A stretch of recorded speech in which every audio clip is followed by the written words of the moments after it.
এই যে সাধারণ এক টুকরো কাগজ দেখছেন, এটার পাওয়ার কত জানেন? এই কাগজের মোহে পড়ে ভাইয়ে ভাইয়ে বিবাদ হয়, বন্ধু হয়ে যায় চরম শত্রু। ঠিক ধরেছেন, আমি টাকার কথাই বলছি। লোকে বলে টাকা দেখলে নাকি কাঠের পুতুলও হা করে, আর জলজ্জন্ত মানুষের তো কথাই নেই। আপনার হাতে থাকা ওই সাধারণ মোবাইল, ল্যাপটপ কিংবা কম্পিউটার দিয়ে যে প্রতি মাসে লাখ টাকা ইনকাম করা সম্ভব, এটা আমাদের দাদা নানা বা আগের আমলের মানুষরা বিশ্বাস না করলেও আপনি আর আমি খুব ভালো করেই জানি। আমাদের সবারই স্বপ্ন ঘরে বসে আরাম করে লাখ লাখ টাকা ইনকাম করা, আর এই স্বপ্ন পূরণের বর্তমান সময়ের সবচেয়ে বড় হাতিয়ার হলো ফ্রিল্যান্সিং। কিন্তু সমস্যাটা বাধে অন্য জায়গায়। অনেকের মনেই হাজারো প্রশ্ন। ভাই, আমি তো শুরু করতে চাই, কিন্তু কিভাবে শুরু করব? কোথা থেকে শুরু করব? আমি তো ইংরেজি পারি না, আমার তো কোনো নির্দিষ্ট স্কিল বা দক্ষতা নেই, আমার কি হবে? কেউ বলে ফ্রিল্যান্সিং করতে গেলে বড় বড় ডিগ্রি লাগে, কেউ বলে লাখ টাকার পিসি লাগে। সত্যি বলতে এসব অজুহাত দিয়ে আপনি শুধু নিজেকেই ফাঁকি দিচ্ছেন। আজকের ভিডিওতে আমি আপনাদের একদম পানির মতো সহজ করে ফ্রিল্যান্সিং এর A to Z গাইডলাইন দেব। ভিডিওর শেষে এমন একটা অপশন দেব যা আপনার কেরিয়ারের মোড় ঘুরিয়ে দেবে। তাই শেষ পর্যন্ত আঠার মতো লেগে থাকুন, কারণ 1 সেকেন্ড মিস করা মানে নিজের বড়লোক হওয়ার স্বপ্নে কুড়াল মারা। চলুন গল্পের মাধ্যমে শুরু করি। আমাদের গল্পের নায়ক মানিক। মানিক এখন বাপের হোটেলে খায় আর সারাদিন টং দোকানে আড্ডা দেয়।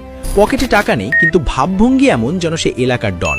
পাড়ার বড় ভাইরা তাকে দেখে বাঁকা হাসি হাসে, আর পাশের বাসার আন্টিরা পান চিবোতে চিবোতে জিজ্ঞেস করে, কিরে মানিক, কোনো কাজকর্ম পেলি নাকি, এই শুধুই টোটো কোম্পানি? মানিকের খুবই ইচ্ছে সেও বড় কিছু করে এদের মুখ বন্ধ করবে। একদিন সে দেখলো তার বন্ধু মফিজ ঘরে বসে ল্যাপটপে কাজ করে মাসে লাখ টাকা ইনকাম করছে। মানিক ভাবলো, মফিজ বাড়লে আমি কেন পারবো না, ও তো আমার চেয়েও বড় কথা ছিল।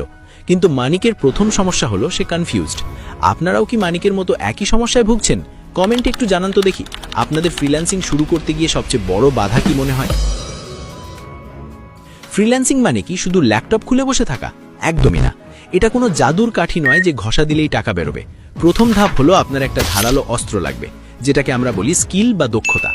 এখন আপনি বলতে পারেন, ভাই আমি তো কিছুই জানি না। আরে ভাই, কেউ তো আর মায়ের পেট থেকে ফ্রিল্যান্সিং শিখে আসে না। আপনাকে যে কোনো একটা বিষয় বেছে নিতে হবে। সেটা হতে পারে graphic design, video editing, digital marketing কিংবা ডেটা এন্ট্রি। আলু ভর্তার মতো সব জায়গায় হাত না দিয়ে যে কোনো একটাতে মাস্টার হতে হবে। মনে রাখবেন, সব কাজের কাজই হয়ে লাভ নেই, আপনাকে হতে হবে সেই কাজের ওস্তাদ। আচ্ছা, আপনাদের কি মনে হয় বর্তমানে কোন স্কিলটার চাহিদা সবচেয়ে বেশি? দেখি কার কার ধারণা ঠিক হয়। এবার মানিক ঠিক করলো সে ভিডিও এডিটিং শিখবে। এখন প্রশ্ন হলো, কোত্থেকে শিখবে? ইন্টারনেটের যুগে শেখার কোনো অভাব নেই। ইউটিউব হলো পৃথিবীর সবচেয়ে বড় ফ্রি ইউনিভার্সিটি। মানিক কি করলো, সে নিয়ম করে প্রতিদিন 3-4 ঘন্টা সময় দিল। শুধু ভিডিও দেখলেই হবে না, সাথে প্র্যাকটিসও করতে হবে। আমরা বাঙালিরা মাগনা বা ফ্রি জিনিস পেলে ভাবি এটার মনে হয় দাম নেই, বাসি জিনিস। কিন্তু বিশ্বাস করুন, ইউটিউব থেকে